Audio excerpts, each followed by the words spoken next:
12th முடிச்சுட்டு engineering படிக்கலாம்னு முடிவு பண்ணியிருக்கீங்களா? அப்போ உங்களுக்கு தான் இந்த வீடியோ.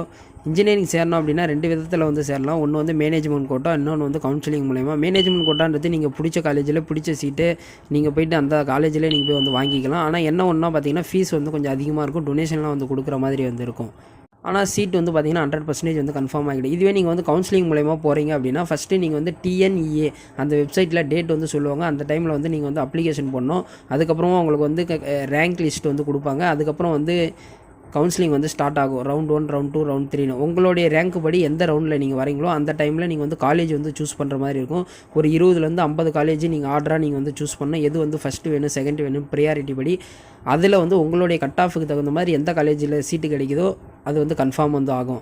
ஆனால் இதில் வந்து என்ன ஒரு பிரச்சனை பார்த்தீங்கன்னா உங்களுக்கு பிடிச்ச காலேஜ் கிடைக்குமான்றது வந்து தெரியாது. ஆனால் ஒன்றும் ஃபீஸ் வந்து பார்த்தீங்கன்னா வந்து கவர்மெண்ட் ஃபிக்ஸ் பண்ண ஃபீஸாக தான் வந்து இருக்கும். வேறு ஏதாவது டவுட்னா கமெண்ட் பண்ணுங்கள். சேனலை சப்ஸ்கிரைப் பண்ணிக்கோங்க. தேங்க்யூ.